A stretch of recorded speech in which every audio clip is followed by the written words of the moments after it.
Olá, boa noite a todos e a todas. Esse é o quarto momento síncrono da disciplina Técnicas de Análise Estrutural e Projeto. Hoje a gente vai fazer duas aplicações sobre o critério de falha, denominado critério de Tresca. Na verdade, nas aulas passadas, a gente apresentou, a aplicação dos critérios de falha para análise de materiais frágeis, quando submetidos a estados tensionais puramente trativos ou compressivos, respectivamente os critérios da máxima tensão normal trativa e o critério de Mohr-Coulomb. E hoje a gente começa com o nosso penúltimo critério, agora aplicado a um outro conjunto de materiais com um comportamento diferente do anterior, do frágil. No caso, agora a gente trabalhando com a aplicação de critérios para prever a falha de materiais dúcteis.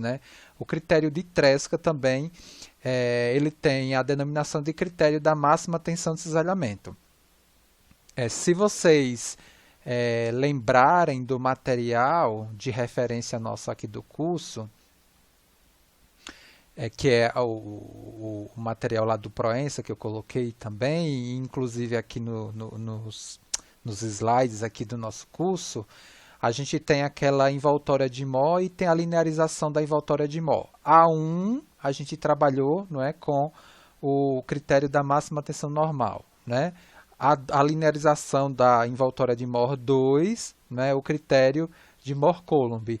E, finalmente, a gente associa agora a linearização da envoltória de Mohr pela reta 3, o critério de Tresca ou o critério da máxima tensão de cisalhamento. Deixa eu compartilhar aqui a minha tela, que a gente vai para o quadro, e eu na verdade, utilizo o quadro para organizar as nossas ideias. Alguém só confirma se está projetando bonitinho? Aqui foi, professor. Perfeito? Tá sim, professor. Obrigado. Então, eu vou só colocar o enunciado, depois eu faço esse resumozinho aqui, utilizando o quadro, do que eu comentei sobre o critério de Tresca, ou critério da máxima tensão cisalhamento, associado à linearização ali da envoltória de Mohr representado pela reta 3, tá? Para ficar aqui registrado também. Então, vamos fazer duas aplicações. Eu preparei duas aplicações, vamos ver se dá tempo. Então, seguindo aí a lógica de, com esse conteúdo novo, integrar tudo o que a gente viu anteriormente e rememorar aquelas coisas que a gente viu lá em Mecânica dos Sólidos, esse exercício de hoje tem também esse objetivo. Então, o exercício é o seguinte, é o nosso exemplo 5 do curso. Então, a gente tem o resultado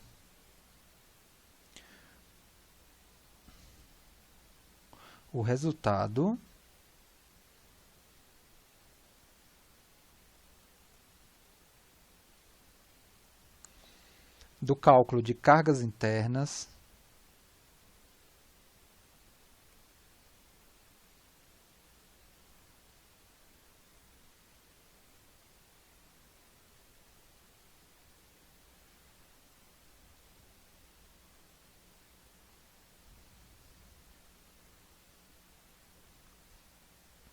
em uma seção crítica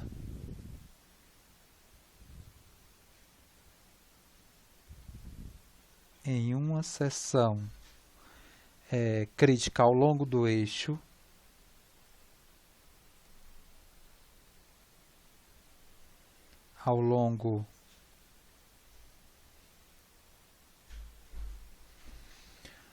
do eixo de acionamento de aço, do eixo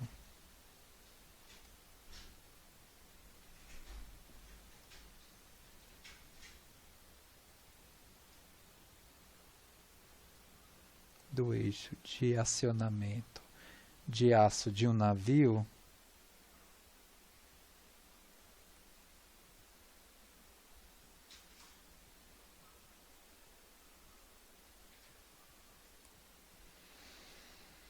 são um torque são um torque no valor de 3,45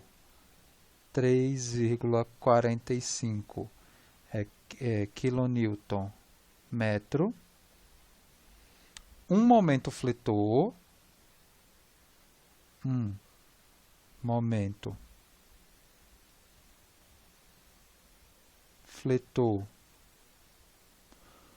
de 2,25 kN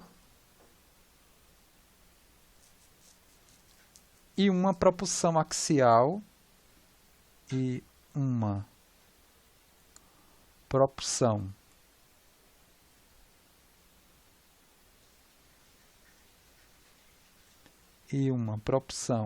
axial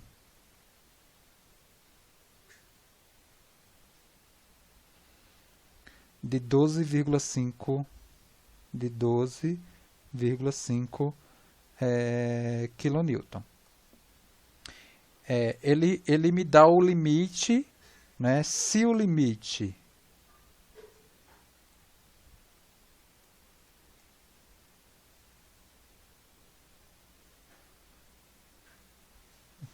se os limites, né? Se os limites de escoamento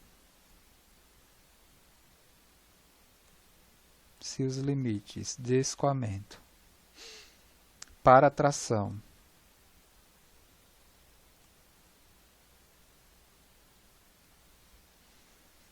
e cisalhamento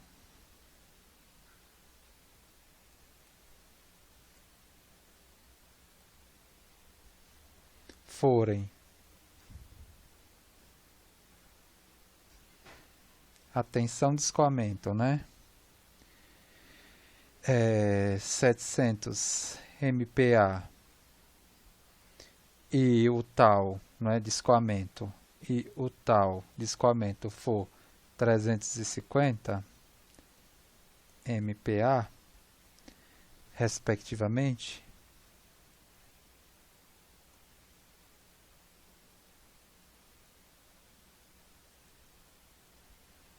determinar, ele pede para determinar, determine o diâmetro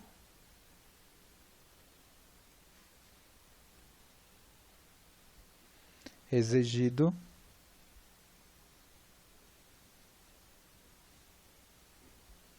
para o eixo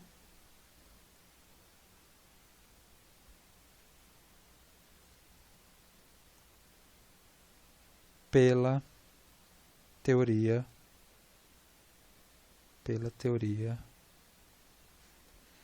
da tensão de cisalhamento máxima.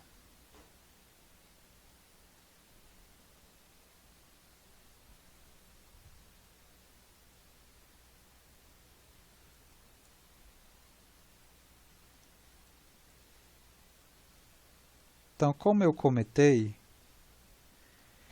deixa eu só colocar o eixo aqui, né? Vamos lá desenhar o eixo. Tem o eixo aqui.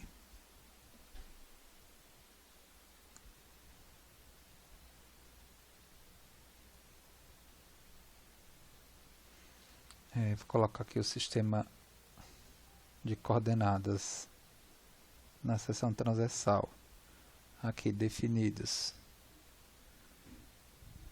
pelos eixos x, y e z. Vou colocar aqui as cargas.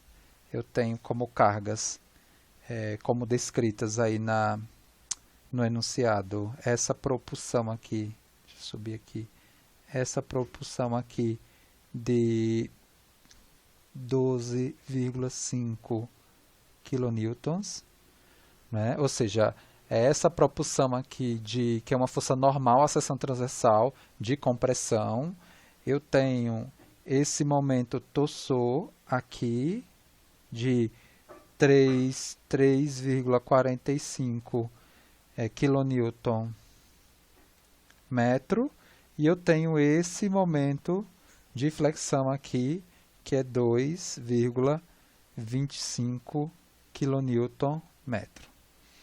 Então, vou aproveitar aqui essa parte aqui do enunciado para a gente fazer uma revisãozinha antes do início do desenvolvimento do exercício sobre essa teoria aqui da tensão de cisalhamento máxima, né? Ou o critério também, deixa eu colocar aqui o critério de Tresca, né? Vocês podem encontrar também como critério de Tresca. Então, na envoltória de Mohr, lá, né, que a gente apresentou, a envoltória de Mohr, esse critério ele foi definido, né, pela linearização, né, da envoltória, né, na reta 3. Ou seja, os materiais dúcteis eles vão falhar à luz da máxima tensão de cisalhamento. Eu acho que em vários momentos do curso, inclusive no material lá no livro, no de referência, que é o do professor Sérgio, né, e eu acho que em aulas de quadrimestre passado, a gente tem uma característica importante dentro dessa teoria aqui, né, de falha, que estados hidrostáticos de tensão não me produzem a falha desse tipo de material.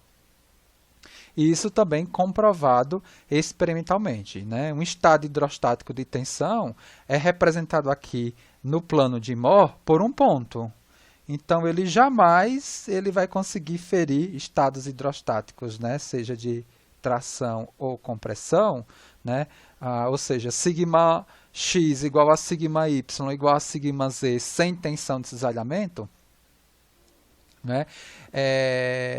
Esses estados eles não me provocam a falha, né? E é justamente isso, o critério de Tresca ele vai ser governado justamente por essa linearização, né? E aí o critério, como a gente já comentou, ele é sempre composto de duas partes, uma que representa a tensão equivalente, ou seja, uma medida equivalente que vai ser utilizada, né, para comparar com o elemento resistente, né? No caso aqui, a resistência vai ser o escoamento do meu material, né? Porque já é um material dúctil, né? Por isso que ele me dá aqui a tensão de escoamento, né? Tanto a tração quanto ao cisalhamento. Na verdade, originalmente, né, o critério de Tresca ele me fala o seguinte: quando a tensão máxima de cisalhamento atingir a tensão, né, de escoamento ao cisalhamento, gerado a partir, por exemplo, de um ensaio de cisalhamento puro, eu tenho a falha,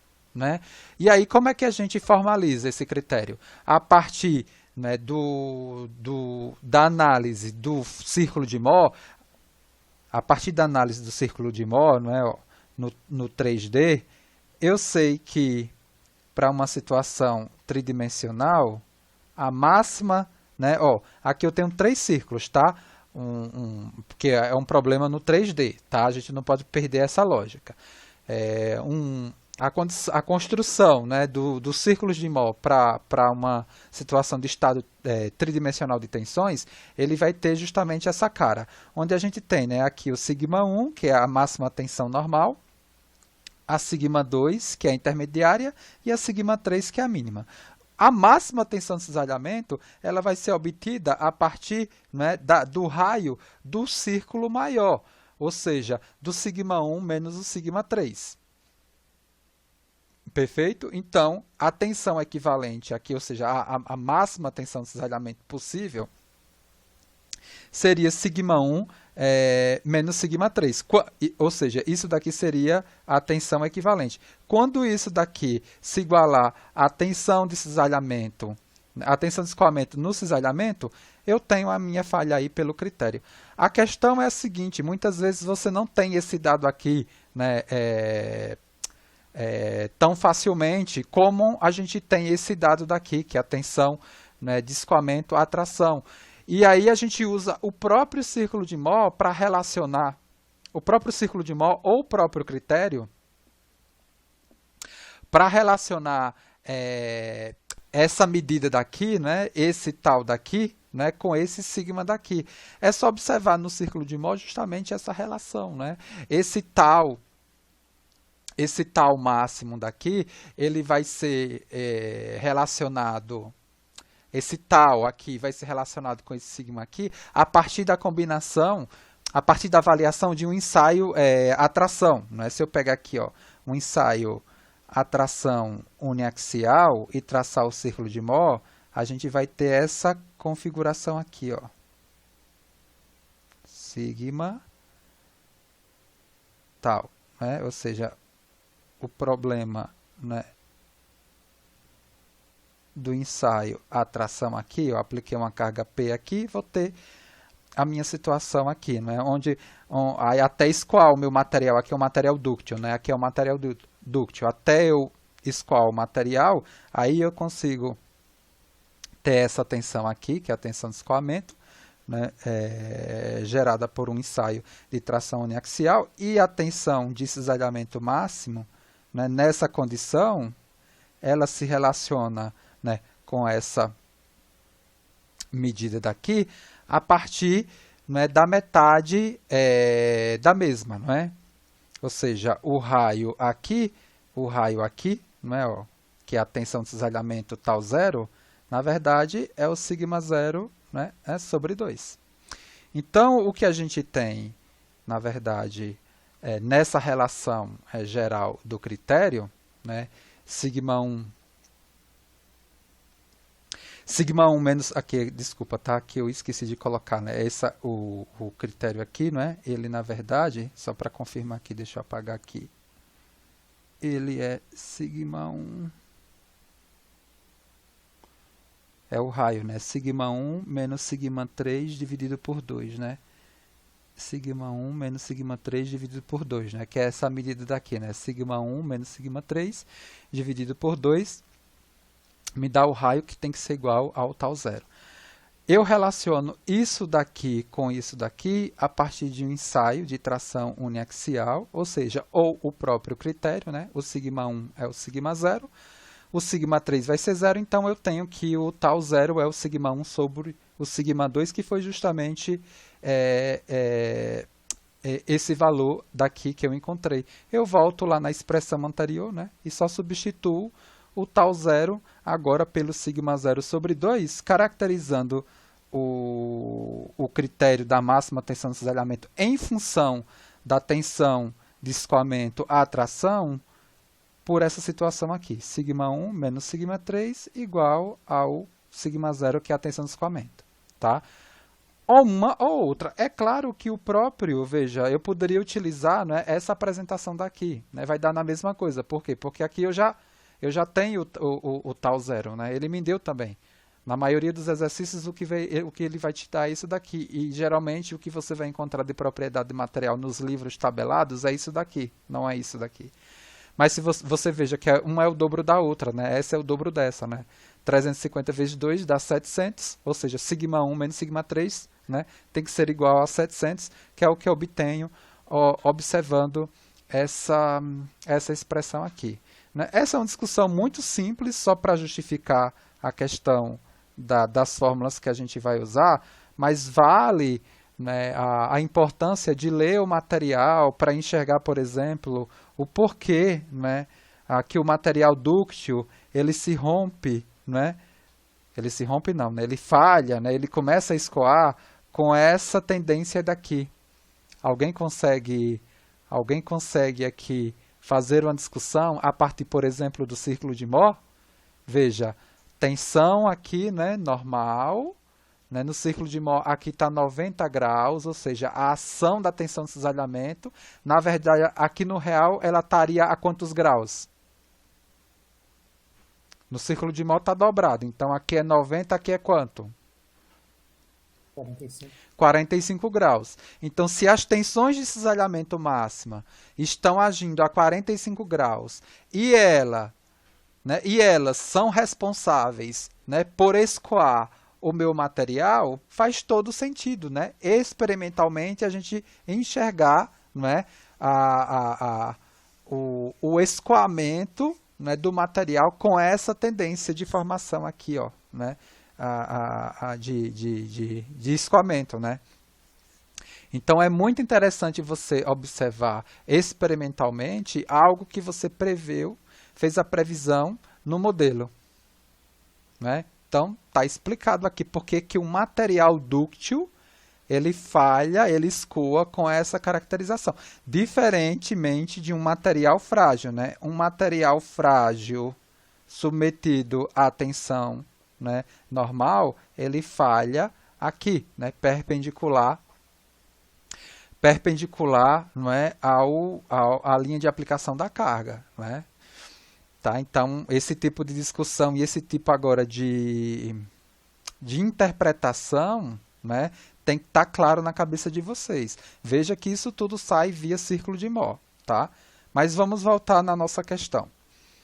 Vamos lá, isso aqui só foi a introdução. Então, ele pede aqui o diâmetro, né, do meu eixo para essa situação de carregamento crítico, na ótica do critério da máxima tensão cisalhamento.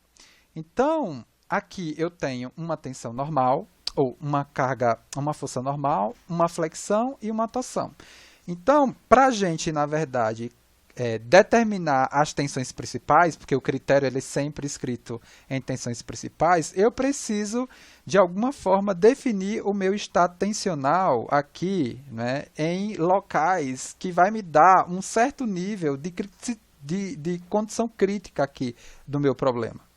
Então, o que eu vou fazer aqui é analisar, basicamente, dois pontos, né? Esse ponto que eu vou denominar de ponto A e esse ponto aqui que eu vou denominar de ponto B. Veja, né? A flexão, ele vai me dar, para esse momento aí, né? Para esse momento aí no eixo, ele vai me produzir, vamos pensar que isso daqui está engastado, né? Só para orientar aí as nossas ideias aí. Esse momento daqui, o que ele faz com esse ponto? Ele traciona ou comprime o ponto A?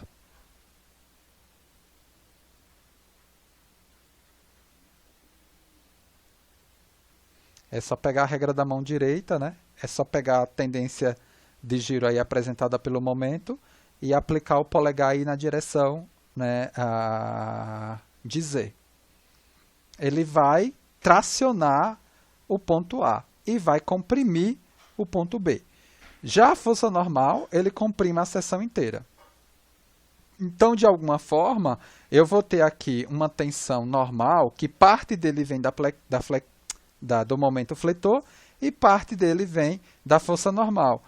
É esse tipo de flexão que a gente tem, né, a colaboração de força normal com o momento fletor, ela é denominada de flexão composta, não é? Então, aqui, ó, a tensão normal, a tensão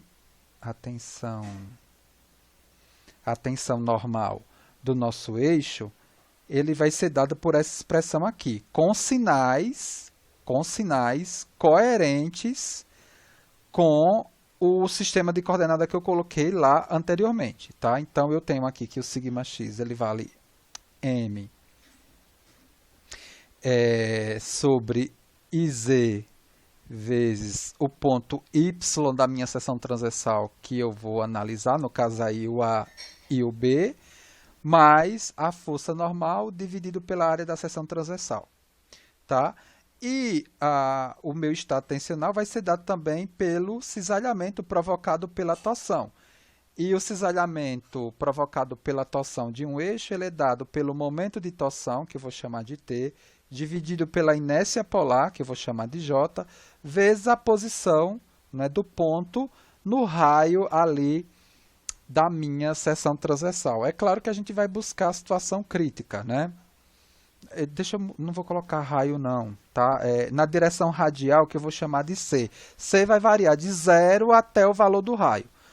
Como ele busca, na verdade, o cálculo do diâmetro, eu vou pesquisar, né, no caso aí, a situação crítica, olhando aí o ponto A e o ponto B para, né, avaliar aí qual é o diâmetro de projeto a partir dessas duas situações aí críticas, tá?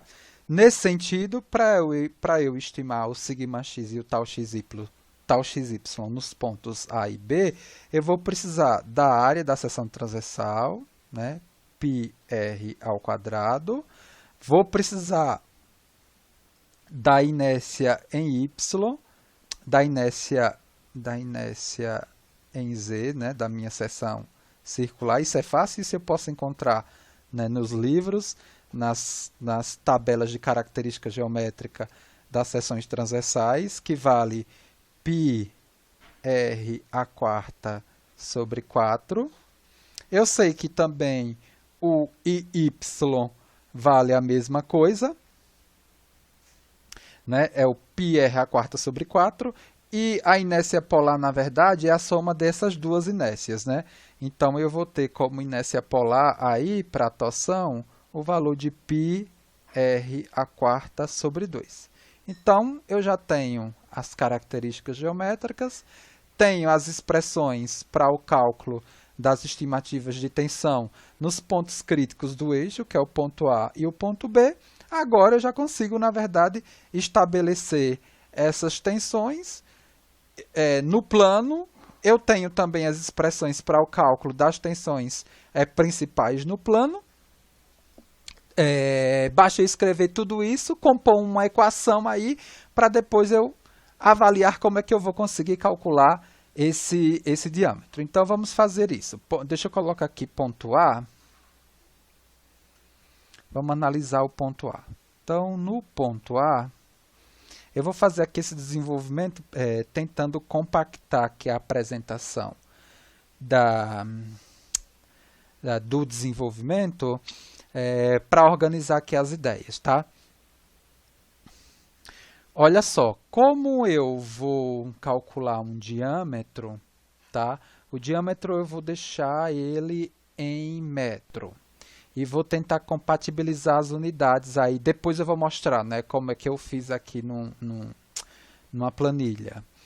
Aí você organiza aí do jeito que você quiser, tá? Mas aqui primeiro eu vou colocar tudo, eu vou deixar em metro. Eu tenho uma unidade aqui que é de força que está kN, só que os meus limitantes, eles estão, no caso aqui que eu vou utilizar, é MPa.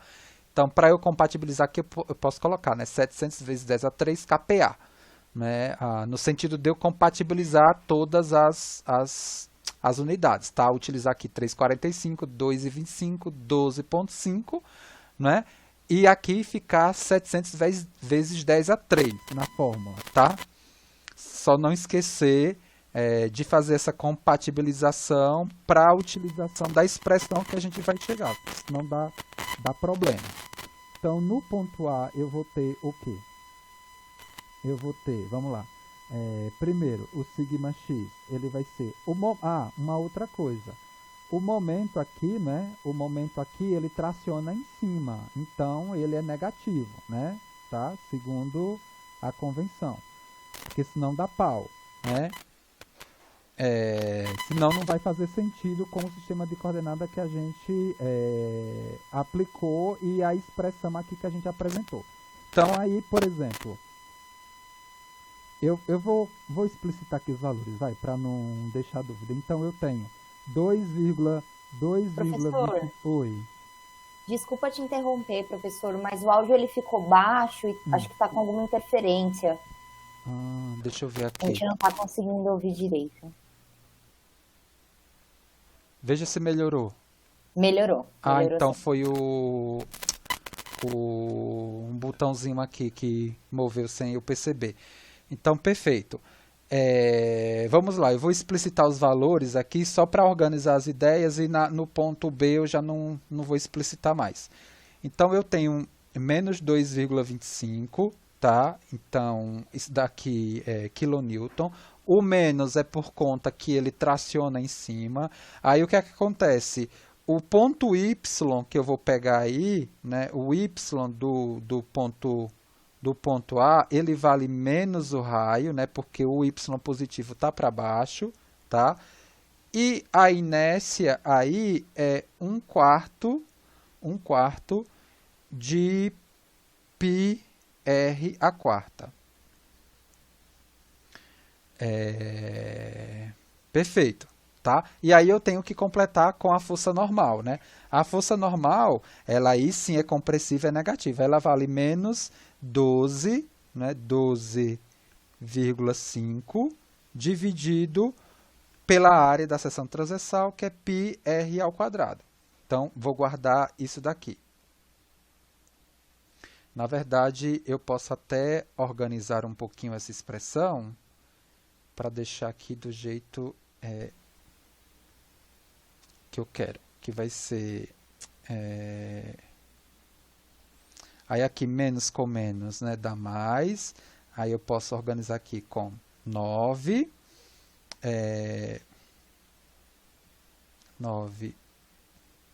πr ao cubo menos 12,5 πr ao quadrado. Eu posso chamar esse πr ao quadrado aí, né, de C, tá?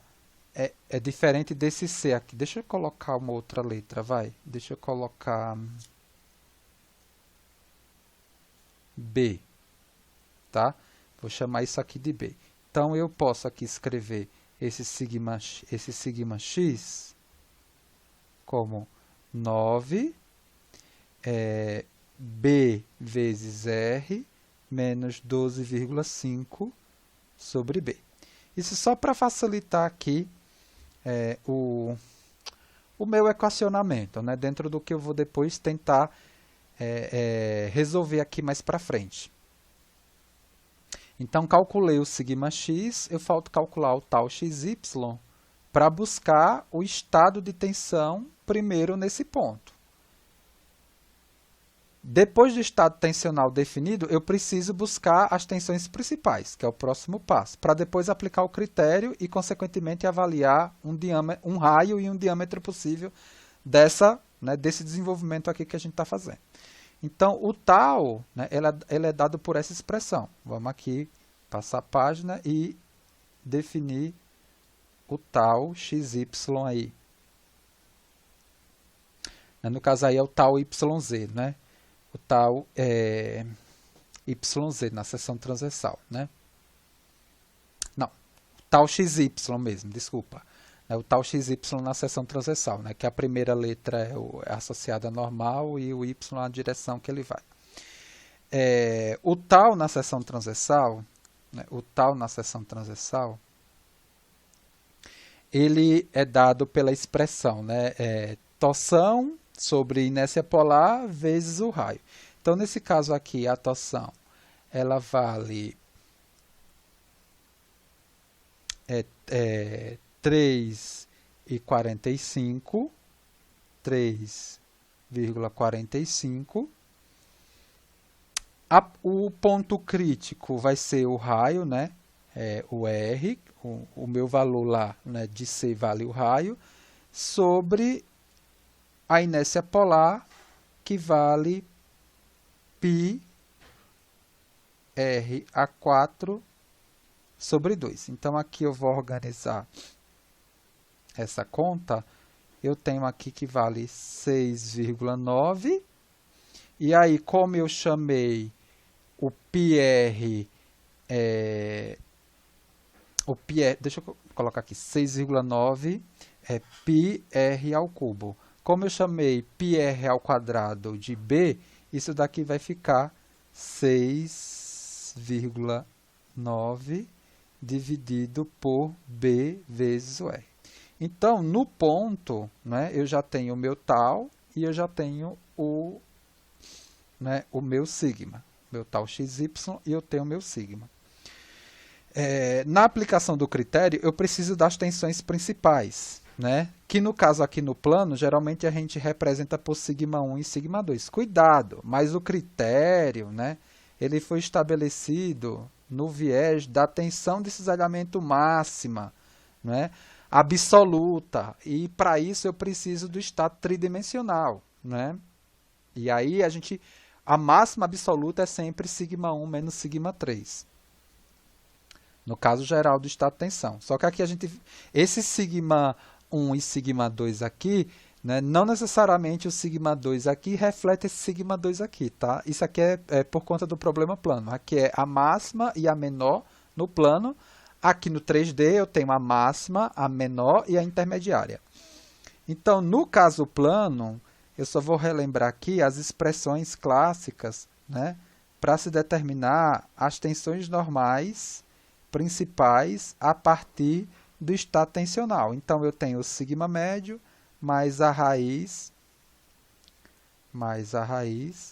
né, do sigma x menos o sigma y dividido por 2 ao quadrado mais tal xy ao quadrado. E o sigma 2 é justamente o sigma médio menos o raio, né? O raio representado por essa expressão, o raio do círculo de Mohr, né? Isso vocês já estão cansados de saber. Menos a raiz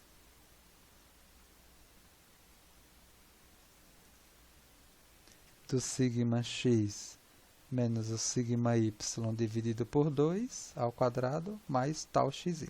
Ora, o tal xy a gente calculou, o sigma x a gente já calculou, e para esse problema, né, ou seja, especificamente para o problema de eixo aqui submetido a esse tipo de carregamento aqui que a gente colocou, né, no caso a flexão, a força normal e a torção, eu não tenho o sigma y. Então, para esse estado tensional aqui, o sigma y ele vale 0. Tá? O que acontece aqui? Olha só. Eu sei que o critério da máxima tensão, né, de cisalhamento, ele é dado por isso daqui.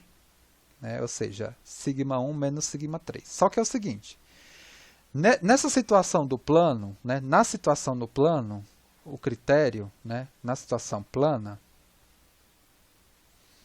com sigma 1, por exemplo, e o sigma 2, eu posso ter essa situação onde o sigma 1 tem o mesmo sinal do sigma 2. Veja, se ela tem o mesmo sinal do sigma... se o sigma 1 tem o mesmo sinal do sigma 2, e seja positivo ou seja negativo, ou o sigma 1 ou o sigma 3 é 0. Olha só, vamos dizer assim, que sigma 1, o sinal de sigma 1 é igual ao sinal de sigma 2, né, e ambas são diferentes de 0. Quando eu for reordenar esse estado tensional no tridimensional, né, o sigma 3 vai valer 0 e o critério ele fica ou sigma 1 igual a sigma 0, né, ou sigma 2 igual a sigma 0.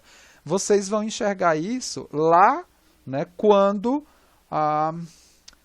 do desenho, lá isso aqui, ó, que eu quero falar. Vocês vão enxergar essas retas aqui, ó,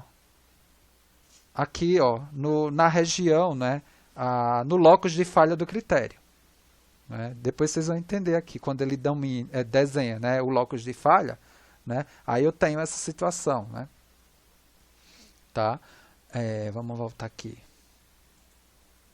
Então, se a gente tiver o mesmo sinal, né, o critério ele vai ficar particularizado, né, por uma ou por outra, igualando a tensão do escoamento. A situação, vamos dizer assim, mais crítica, é quando eu tiver o estado aqui, né, de tensões principais no plano, com tensões principais com sinais opostos. Aí, obrigatoriamente, se eu tenho sinais opostos, né, no caso no plano, por exemplo, a sigma 1 é de compressão e a sigma 2 é de tração, uma dessas vai ser a sigma 1, a outra vai ser a sigma 3 e a sigma 2 é que vai ser a nula. Tá? Então, aí sim eu tenho essa situação aqui, né, o maior valor possível, né, atuando, né, dentro da minha condição de atuante do critério de falha. Porque lembra que eu falei que sempre aqui me representa uma tensão equivalente e aqui sempre o limitante de material? Então, essa situação aqui, não é? Com sigma 1 e sigma 2 em sinais opostos, vai me dar a maior possível tensão equivalente atuante aí. E é essa condição crítica que eu procuro aí para eu ter aí realmente um diâmetro que suporte a maior condição crítica de tensão equivalente atuante. Então, na verdade, aqui eu obrigatoriamente eu preciso do sigma 1 e do sigma 2 com sinais opostos para eu ter a pior situação. Nessa condição, né, o meu critério no plano, né, ele vai ser sigma 1 menos o sigma 3, né, do tridimensional, que vai ser igual ao sigma 2 do plano, tá? Né, porque o sigma 2 do tridimensional vai ser zero, porque sigma 1 e sigma 2 aqui do plano, né, são de sinais opostos, né, para eu poder utilizar essas expressões aqui. Nessa situação de sinais opostos, o sigma 2 meu aqui vai virar o sigma 3 do tridimensional, né? E o sigma 2 do tridimensional vira zero. Tá?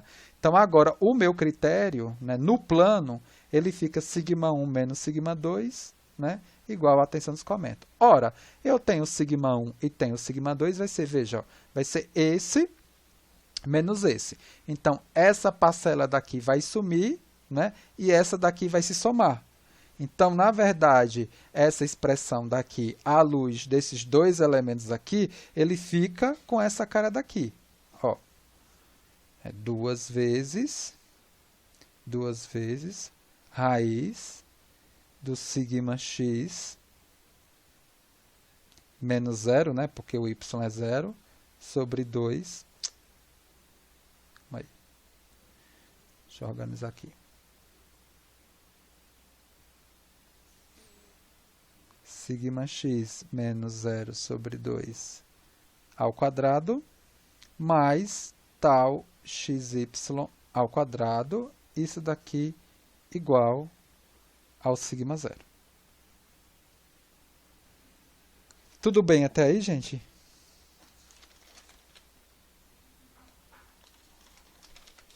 Perfeito?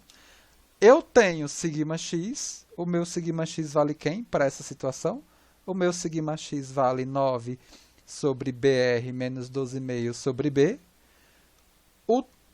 O tal XY vale 6,9 dividido por BR. E aí eu consigo minimamente organizar essas contas aqui. Deixa eu pegar aqui e só organizar aqui para vocês.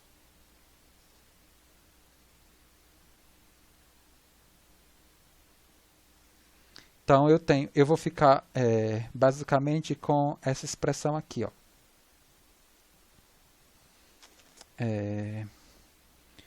1/4 de 9 menos 12,5 vezes R sobre BR ao quadrado mais 47,61 sobre B ao quadrado R ao quadrado igual, né, a 700 vezes 10 a 3. Lembra que eu falei, vou deixar tudo em quilonewton e metro para o que eu obter aqui sair em milímetros. Com B, né, com B igual a πr ao quadrado. Tudo bem?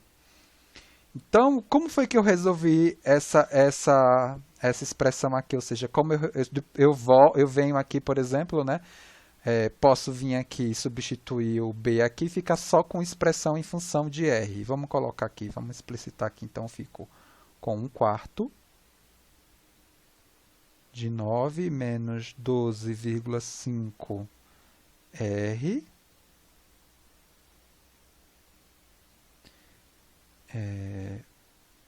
πr ao cubo, né? Isso daqui ao quadrado, mais 47,61 π ao quadrado r à sexta igual a 700 vezes 10 a 3. Isso daqui ao quadrado sobre 4. Então, como é que você vai resolver isso? Utilize a estratégia que você mais está, vamos dizer assim, confortável. Eu busquei resolver isso por um processo, né, bem porquinho, iterativo, né? Eu peguei uma planilha Excel, né? Vamos ver se ela... Eu peguei uma planilha Excel aqui, coloquei... essa planilha está lá na nossa pasta colaborativa, tá? Peguei... coloquei essa expressão aqui, né, da equação e dei um chute inicial, né? Como eu estou esperando o diâmetro em metro, né, eu dei aqui, sei lá, um primeiro chute aqui de 0,01 metro, né, inicial, dando aí um raio de 10 milímetros. E observei se eu zero essa função. Não zerei. O que foi que eu fiz? Na verdade, eu dei um chute de 0,10, 0,15, 0,20. Só quando eu dei o 0,20, já mudou o sinal. Eu acho que está aqui embaixo. 0,20 mudou o sinal. Ai, opa! Então, se a função mudou de sinal, tem um zero da função entre 0,01 e 0,02. E eu fui buscando. É claro, né, que eu não vou conseguir o valor zero aqui perfeito, mas você pode tentar. Também não faz sentido, né, porque a gente vai buscar um raio ou um diâmetro que seja dimensionalmente possível de se construir, né, de se aplicar isso. Eu não vou aplicar um eixo com essas, né, não vou construir isso daqui com um raio, né, com todas essas casas decimais. Isso daqui só foi a forma, né, que eu encontrei de se calcular e de se determinar, né, esse raio aqui nessa situação. Então, para essa situação aqui, eu defini, né, 19,51 milímetros, né, como a medida, né, para essa situação, 19,51 milímetros, como medida aí plausível para se definir o eixo, né? E no ponto B, né? E no ponto B, qual seria a diferença em relação ao cálculo que a gente fez? A única diferença no ponto B é que ao invés de eu somar aqui esse 9, né, aos menos 12,5, eu vou diminuir, né, porque no ponto B, aqui na verdade o momento é o mesmo, é o menos 2,25, mas o raio, né, a distância, ela é positiva. Então esse valor daqui, ao invés de ficar positivo, ele fica negativo. Então, deixa eu só formalizar aqui.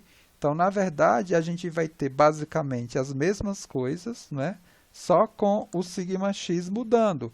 Ele vai ser menos 9, né? Aqui menos 9, como foi que eu chamei? Foi menos 9 sobre BR, depois menos 12,5 sobre B, onde o B aqui é o πr ao quadrado. E o meu tal xy, ele continua a mesma coisa, que é o 6,9 sobre BR. E aí eu vou, né, na mesma lógica, eu tenho que aplicar, né, o meu critério. O meu critério é quem? É sigma 1 menos o sigma 2 igual, atenção, vocês comentam. Em que situação?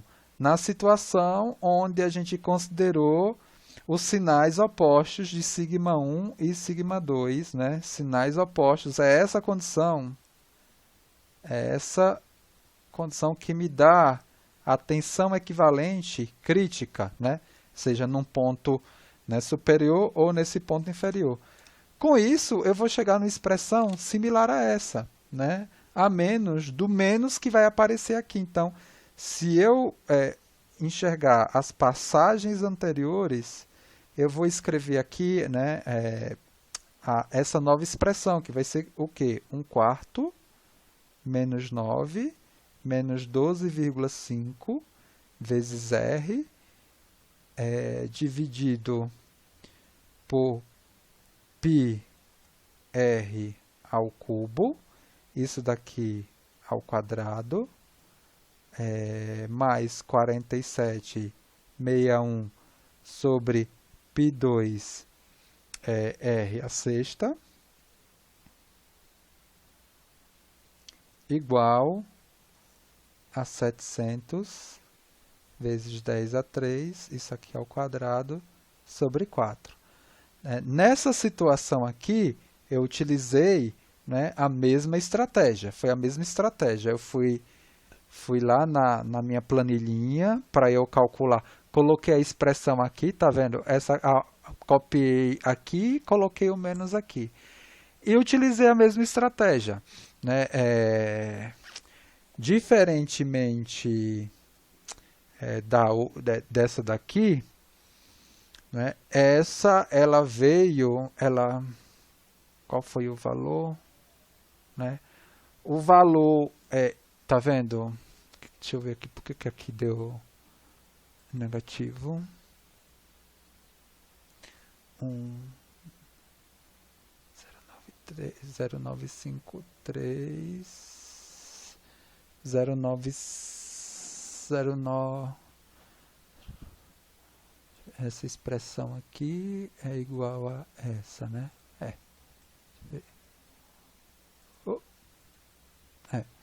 1953 e aqui, deixa eu ver aqui, porque aqui eu tinha colocado como medida definida, foi 1962, né? Porque aqui tá 19, quanto é que tá lá? 19... Ah, tá. É porque aqui está faltando um zero. Eu bem que achei estranho. Tá certo. Então, nessa daqui, veja, eu fui pesquisando e vi que ele muda o sinal, né, ó, aqui, ó, né, entre 1961 e 1963. Eu não fiquei lutando como eu lutei na anterior e defini aqui, minimamente, né, que possivelmente para essa situação aqui, o diâmetro que eu precisaria definir estaria entre 19 e 62, né? Nessa lógica de avaliar a raiz, né, por esse método iterativo, numa condição possível aí de construção possível, né, de eixo, né? Eu não vou pegar todas aquelas casas decimais. Então, dos dois diâmetros calculados, é claro que eu vou pegar o maior, né, que vai atender à pior situação, que é justamente a situação aqui do ponto B. O que é que eu preciso fazer? Com esse diâmetro calculado, eu preciso voltar nessas expressões aqui, ó, de sigma x e tal xy, calcular o estado tensional e calcular as tensões principais para ver se as tensões principais elas têm sinais opostos mesmo. Porque se isso não acontecer, teve algum problema aí no cálculo do diâmetro, né? Porque não faz sentido você assumir que as coisas elas têm que estar com sinal oposto para você ter a máxima tensão ali equivalente, e o diâmetro que você calcula te dá um estado tensional, na verdade, que não reproduz essa situação. Então, em cima desse diâmetro aqui, eu vou voltar aqui e aqui, calcular o estado tensional. Então, utilizando essa expressão e essa expressão agora com o raio de 19,62, eu vou encontrar, né, ó, deixa eu só reforçar aqui, sigma x vai ser menos 9 sobre πr ao cubo menos 12,5 πr ao quadrado, com o raio de 19,62 e a expressão aqui definida, e transformando já na unidade de megapascal, eu vou ter o sigma x valendo... eu posso colocar aqui para sair, né? 10 a 3, 10 a 3, para deixar tudo em Newton por milímetro quadrado, que aqui já sai em megapascal. Isso, menos 389,65 megapascal. E o sigma, e o tal xy,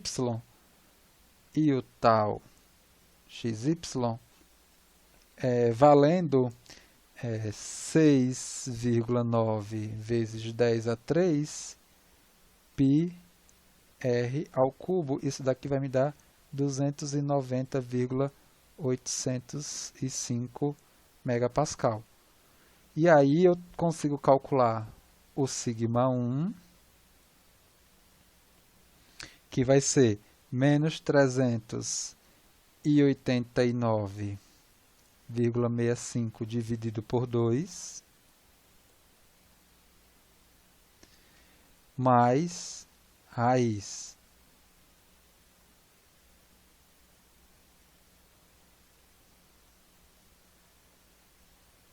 389,65 dividido por 2 ao quadrado, mais 290,85, isso daqui ao quadrado.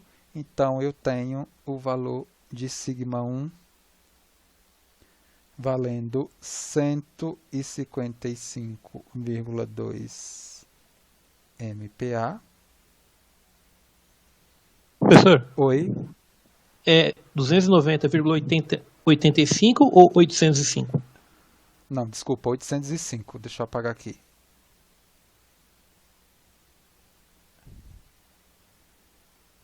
O senhor pode voltar? Oi? Não, pode seguir. 805. Tem alguma dúvida? Por que que eu estou fazendo isso daqui? Eu estou fazendo isso daqui porque o diâmetro que eu calculei, ele tem que me dar essas tensões normais aqui principais de sinais opostos. Senão eu errei em alguma coisa. Se não me der, tem alguma coisa incoerente. Né? Então eu estou fazendo só essa verificação, para ver se realmente a raiz que eu encontro... Porque assim, né? Eu estou dando uma raiz. Eu não sei se essa expressão me dá mais raízes. Eu não busquei. Eu peguei um intervalo ali, né, de coerência, dando um chute inicial. Eu poderia ter dado um chute inicial absurdo. Será, ao invés de dar aquele chute de 0,01 metro, que são 10 milímetros, eu poderia colocar 100 milímetros. Eu não sei. Vocês podem ficar brincando aí, fazendo esse teste. E ele encontrar uma raiz aí, né, no método interativo, que quando eu voltasse aqui, esse diâmetro, ou esse raio, né, esse diâmetro encontrado pelo dobro do raio, me dá um sigma 1 e sigma 2 que não tem sinais opostos. Opa, essa raiz aí é um pouco estranha. Não faz sentido, tá? É mais nesse sentido de verificação. E o sigma 2, então, na verdade, vai ser menos 389,65 dividido por 2, menos raiz de 389,65 sobre 2 ao quadrado, é mais 290,805, isso daqui ao quadrado. Isso daqui vai me dar um sigma 2 valendo menos 544,86 MPa. Ok, está coerente. Então, né, essa estimativa de raio que a gente encontrou faz sentido, e o diâmetro, então, do nosso eixo aí, para essa situação crítica de carregamento que segue o critério de Tresca, o critério da máxima tensão de cisalhamento, ela vale 39,24, né, milímetros. O que significa isso? É esse diâmetro que vai me suportar, né, esse sigma 1 e esse sigma 2 aqui agindo nesses valores e nesses sinais. Perfeito, gente? Vocês querem comentar alguma coisa em relação a essa questão? Teve alguma dúvida?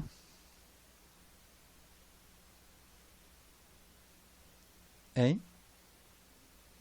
Foi uma questão que a gente envolveu a fórmula, né, de flexão composta, cisalhamento à torção, avaliamos o eixo aqui, 2 pontos críticos, né, para aplicação aqui, né, do critério de falha, buscamos aqui uma tensão equivalente que me desse uma situação crítica, né, que essa é a tensão equivalente, que geralmente a gente compara com o limitante, que no caso é o escoamento. Se você quiser em casa, você pode aplicar o critério considerando os sinais iguais, né, e ver que vai te dar uma condição de raio menor do que essas que a gente encontrou. Ou seja, vai ter uma outra situação que é essa que a gente fez, que é mais crítica e possível de acontecer. Tá? Mas você pode fazer esse teste, se você quiser, para, vamos dizer assim, complementar todo o desenvolvimento do exercício. E a partir disso, a gente aplicou o critério, não é? E encontramos essa expressão que não dá para resolver na mão. Quem quiser resolver aí as raízes desse polinômio pode tentar, né? Eu dei uma ideia aí que foi utilizar um método iterativo, né? Dando um chute inicial e fazendo ali no olho. Ah, professor, eu quero, né, utilizar um método mais rebuscado, que eu aprendi em cálculo numérico, fica à vontade, né? Calcula a derivada, né? Eu quero utilizar o método de Newton para calcular a raiz. Pode fazer, né? Estabeleça aí um critério de parada, alguma coisa, bonitinho, para ver se chega nesses mesmos valores. Não tem problema nenhum. Aqui eu só estou mostrando uma situação aqui possível de desenvolvimento. Inclusive tem questão similar a essa que eu acho que eu apliquei, não essa, né? Eu fiz eu acho que um desenvolvimento, ou não sei se foi na prova também, não sei. Que eu passei, ao invés de eixo, né, um tubozinho, né? E aí pedindo também o diâmetro, né? Aí caía numa situação parecida de equação que não dava para... Alguns alunos até resolveram, né? Encontraram raízes as raízes reais, né? Que faziam sentido para esse caso. Eu não sei se eu pedi o raio. Eu dava o raio interno, pedi o raio externo, ou dava o raio externo, pedi o raio interno, eu não sei. Alguma coisa assim. Mas eu acho que também, essa questão eu acho que está no material de curadoria que eu fiz das aulas que estão no final da semana 3 do curso, tá?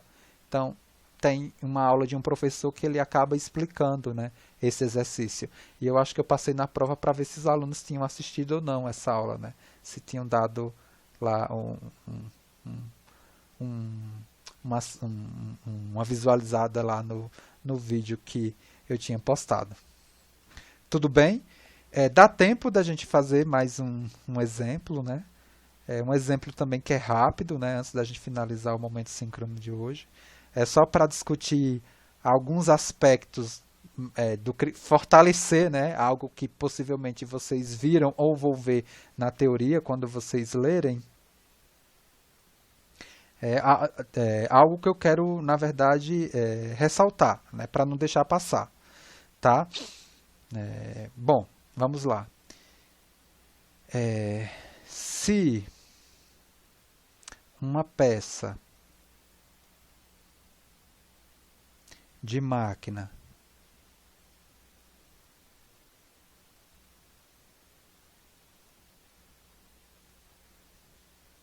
feita de titânio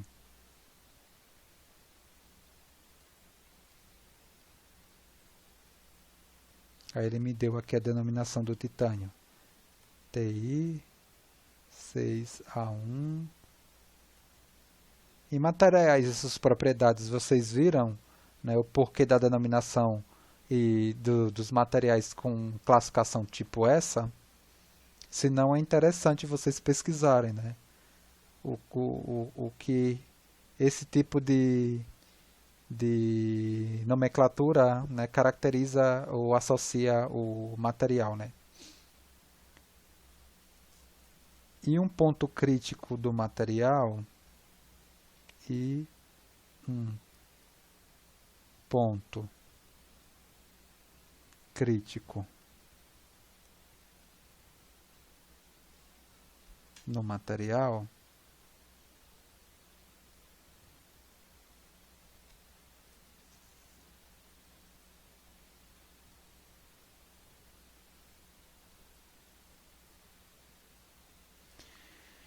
se uma peça de máquina feita de titânio e um ponto crítico, né, no material for submetido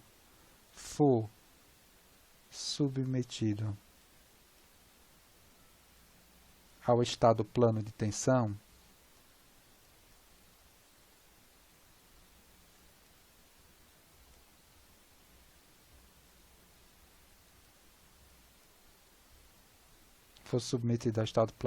de modo que as tensões principais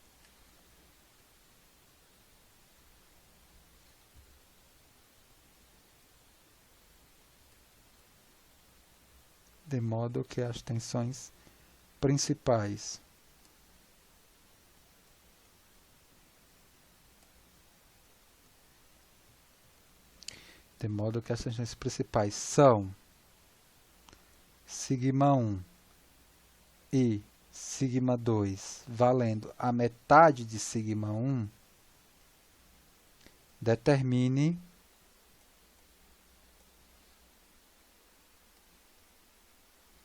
o valor de σ1 em MPa que provocará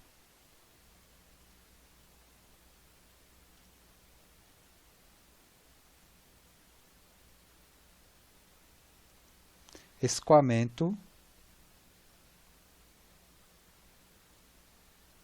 de acordo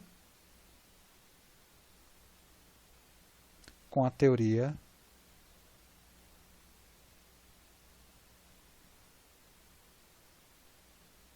da máxima tensão de cisalhamento, da tensão de cisalhamento máxima.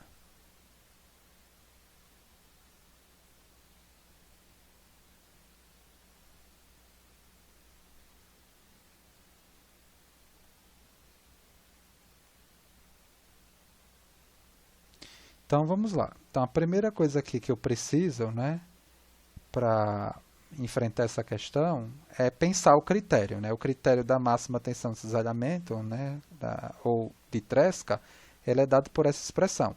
A diferença entre o σ1 e o σ3, porque assim, o critério ele é sempre escrito no viés tridimensional.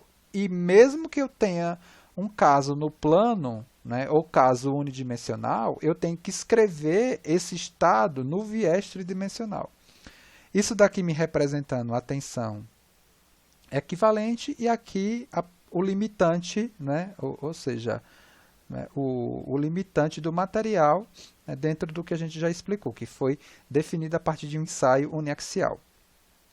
O limitante aqui. Perfeito. O limitante, né, que é a propriedade do material, é fácil. Eu vou aqui num livro, né, de mecânica dos sólidos, lá no final, e procuro a propriedade mecânica aqui. No caso específico desse problema, desse titânio, vale 924 MPa. Então, o limitante eu já tenho.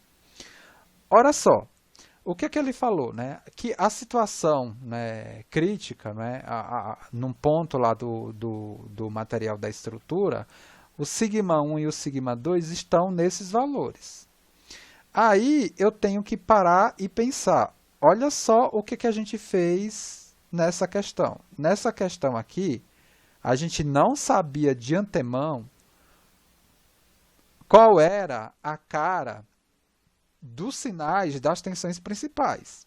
E a gente assumiu uma situação que me daria a tensão equivalente crítica, né, na condição do critério de Tresca, no critério da tensão de cisalhamento máxima. Já nesse caso aqui, a gente parte, né, de um problema onde ele já me dá aqui desculpa. Onde ele me dá aqui, ó. Onde ele me dá aqui os sinais, né? Os sinais de sigma 1, né, e sigma 2 no plano. Sigma 1 e sigma 2, eles têm aqui o mesmo sinal. Então, se eles têm o mesmo sinal, né, se eles têm o mesmo sinal, o sigma 3 aqui, ele vai ser nulo, né? Se o problema é plano, se esses dois aqui têm o mesmo sinal e são trativos, o sigma 1 desse problema é o sigma 1 do 3D, né? O sigma 2 desse problema é o sigma 2 do 3D, e o sigma 3 aqui do 3D, né, que compõe aqui o critério, ele vale zero.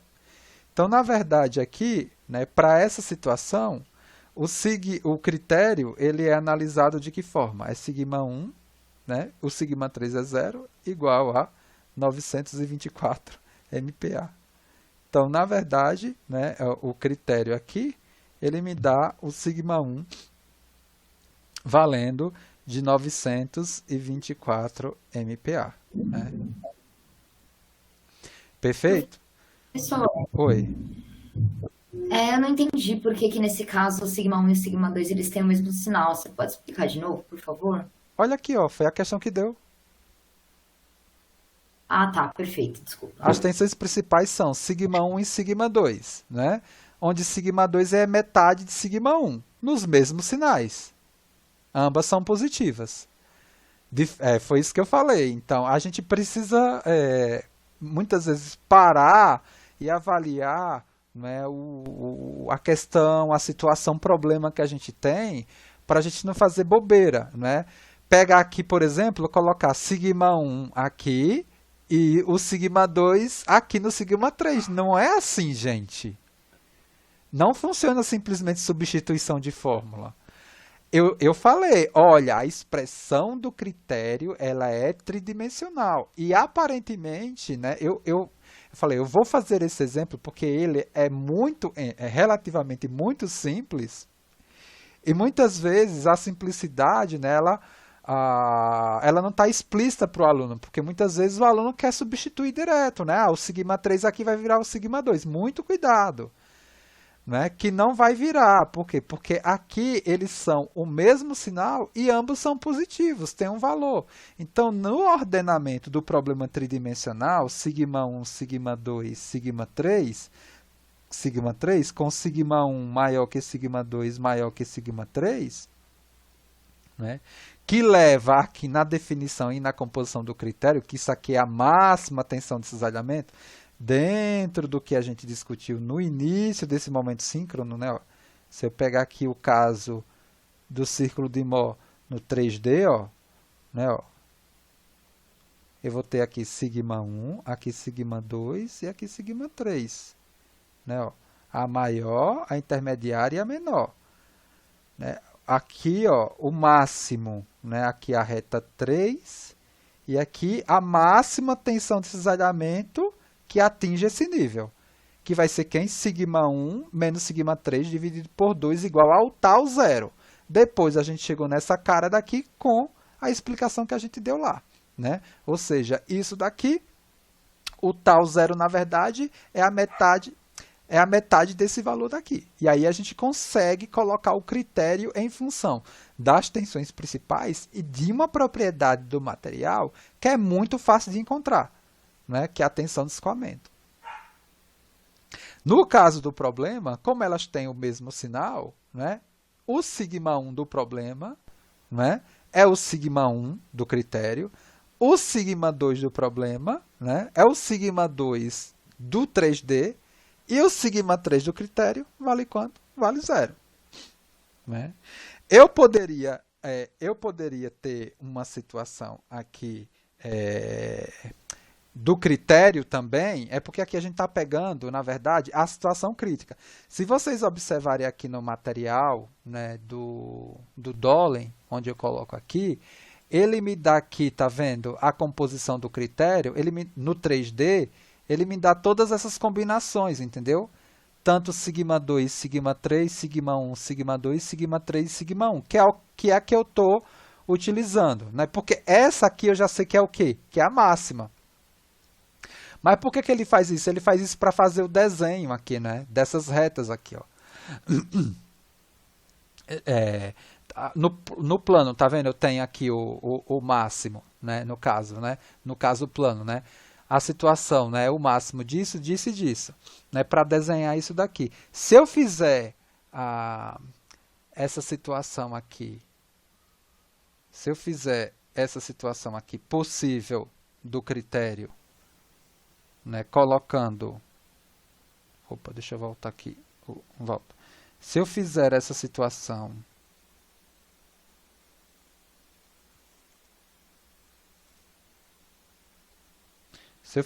situaçãozinha aqui, ó,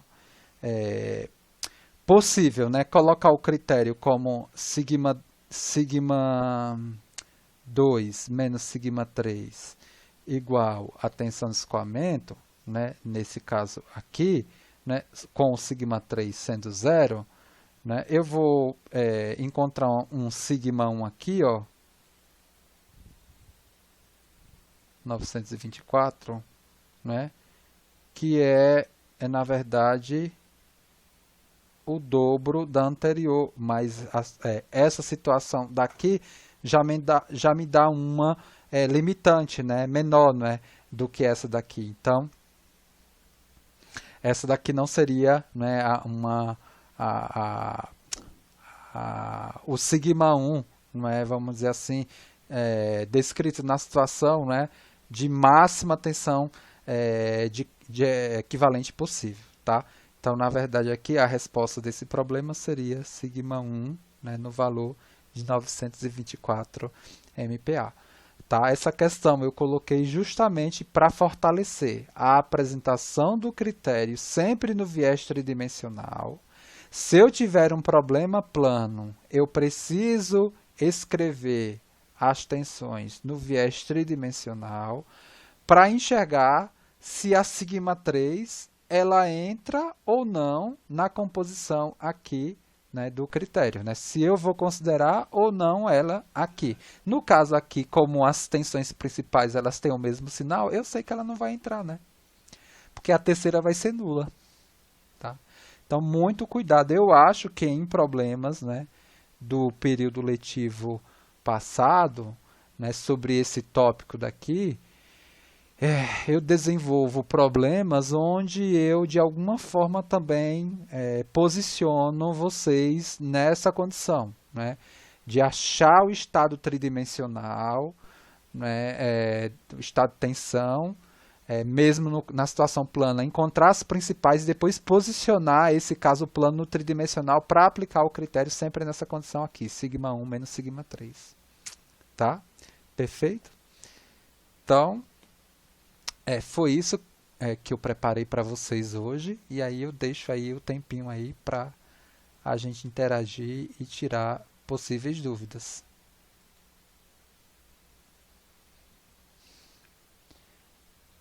O áudio estava ruim, eu acho que no vídeo não vai sair ruim não. Depois, se vocês recuperarem aí o vídeo, eu acho que o áudio do vídeo não vai sair ruim não.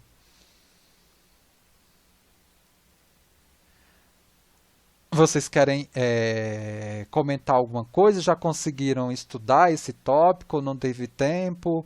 Conseguiu já estudar o primeiro tópico lá, que foi o critério da máxima tensão normal? Ah, pode ser a internet, né? Pode ser a internet. Porque eu tive que fechar a porta aqui, e aí eu acho que pode ser a internet. Mas eu acho que no vídeo vai ficar melhor. Vai ficar melhor. Por que o sigma 2 é zero nesse último exemplo? Não, nesse último exemplo, Guerino, o sigma 2 não foi zero. Quem foi zero foi o sigma 3. O problema é plano. O problema é plano. E ele já me falou que nesse problema plano, o sigma 1 e o sigma 2 são dados por essas expressões aqui. Ó. Sigma 2 é a metade de sigma 1. E observando o sigma 1 e sigma 2, eu chego na conclusão que eles têm o mesmo sinal, né? Ó, são trativos. Quando eu vou organizar, né, o critério, eu organizei o critério no viés tridimensional, sempre. Né? E no viés tridimensional, quais são as tensões normais? É sigma 1, sigma 2, sigma 3. Ora, se o problema no plano, né, tem tensão normal trativa e de mesmo sinal, quem é zero aqui é sigma 3. Agora, no primeiro problema, a sigma 2 foi zero. Por quê? Porque eu estava buscando aqui uma situação de condição crítica de tensão equivalente aqui. E a situação crítica de tensão atuante equivalente é justamente quando eu tenho as tensões normais principais opostas. Porque, veja, se isso daqui é positivo e a sigma 3 é negativa, né, menos com menos dá o quê? Dá mais. Não é isso? E aqui eu fico com a situação mais crítica possível. Isso daqui também é observado aqui no critério né, quando construído a partir do círculo de Monell. Esse valor aqui, sigma 1 menos sigma 3 dividido por 2, é que é a máxima tensão normal, a máxima tensão de cisalhamento aqui. Então, para eu obter essa situação aqui crítica, né, essas duas aqui têm que ter sinal oposto. Se essas duas têm sinal oposto, na ordenação aqui, quem é o zero é a intermediária, que é o sigma 2. Ela nem entra aqui no cálculo, né? Inclusive, ela pode ser nem zero, né? Ela pode ser um valor que é intermediário entre esses dois aqui.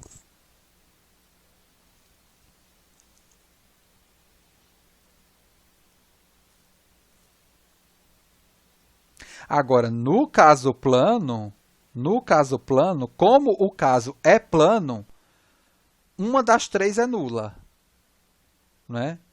E como ele deu essas duas daqui como não nulas e positivas, então quem é a nula? Porque é um caso plano. Só que eu ordeno sempre o meu critério de falha aqui, sempre no 3D. Então, a nula, nesse caso aqui, é a sigma 3.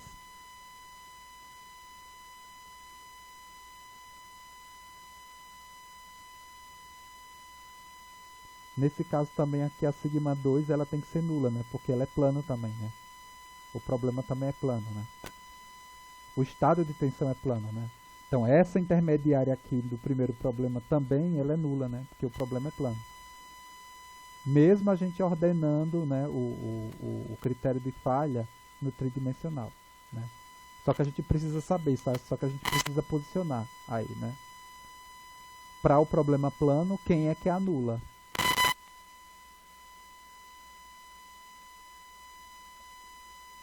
Tudo bem? Baixou?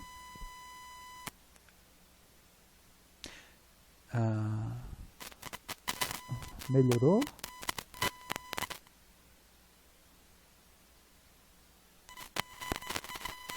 Internet.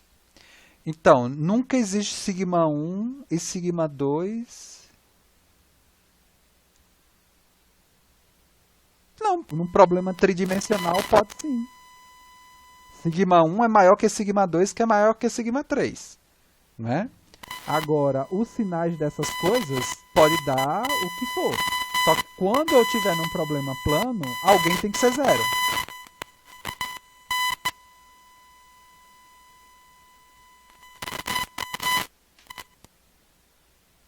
Entendeu?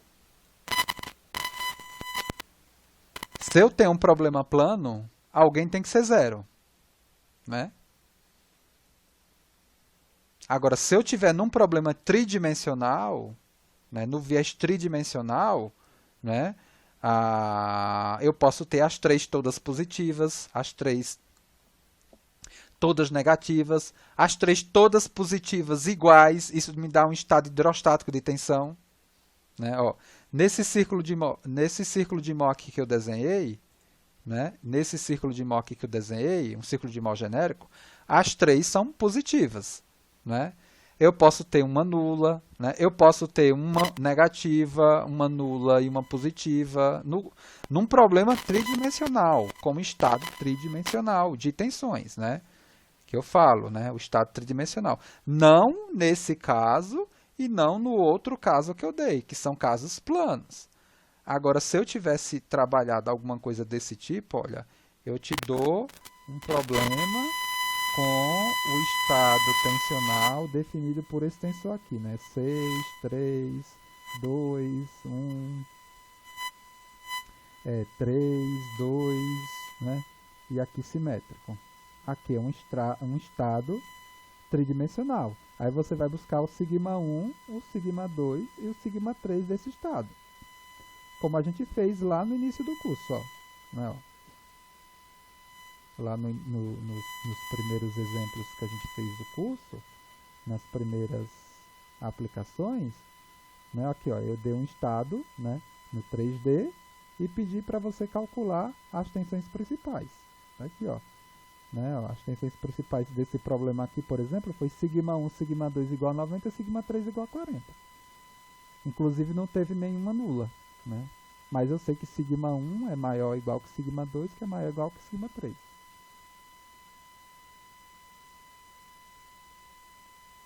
Agora, no caso de hoje, os dois problemas foram planos.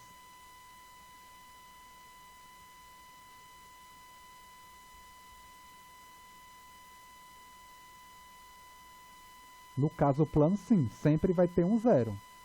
Isso mesmo. Tudo bem?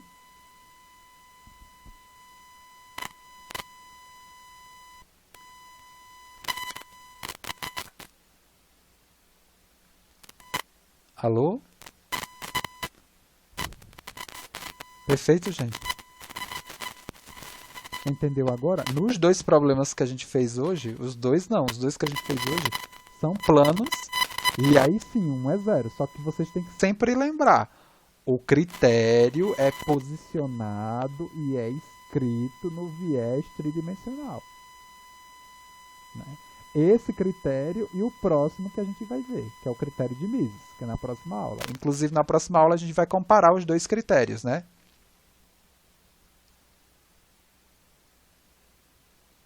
Como assim, Leandro?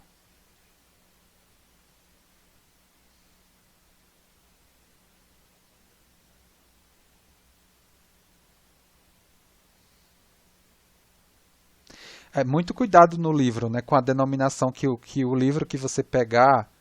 É... Ah, você fala da primeira questão? Pode tentar, né, calcular as raízes de uma outra forma. Muito cuidado no livro que você vai pegar para estudar isso, que você pode, por exemplo, ver o critério de Tresca representado por sigma 1 menos sigma 2, igual a sigma 0. Cuidado que ele possivelmente está particularizando para o caso plano. Né? Mas mesmo assim, eu não gosto de dar essa apresentação. Eu gosto de dar a apresentação no viés do que eu mostrei, né? Que é dessa situação aqui, ó. Né? Ó. Colocando sigma 1 menos sigma 3, que sempre vai ser a máxima, né? E mesmo que o problema seja bidimensional, você reorganiza para colocar ele no viés tridimensional para, né, justamente pegar a tensão de equivalência aqui a mais crítica possível. Que é essa que está atuando aqui, que vai ser a mais crítica. Inclusive, né, isso daqui derruba muito aluno, né? Porque muitas vezes o professor dá um problema plano e pede a máxima tensão de cisalhamento absoluta. E o aluno simplesmente pega o raio do círculo de Mohr, né? Do plano, né? Que ele está estudando, por exemplo, sigma 1 e sigma 2 aqui. E se esquece, por exemplo, que no caso, né, da tensão de cisalhamento, a máxima absoluta, né, é essa daqui. Por exemplo, se o sigma 3 for zero, a máxima vai ser essa daqui, fora do plano. Né? Então dá uma estudadazinha disso na representação, né, da tensão de cisalhamento lá em mecânica dos sólidos, principalmente quando ele faz esse 3D, para né, para posicionar isso bem direitinho na cabeça de vocês, né? Mas o livro do Dolan também explica bem direitinho isso, não tem problema nenhum. Eu vou parar o compartilhamento aqui e vou finalizar aqui a gravação, tá? Perfeito, né? Já acabamos a segunda semana do curso. Próxima semana a gente apresenta o critério de Mises e já começa a trabalhar um pouquinho, né, sobre os conteúdos de fadiga e fratura, tá?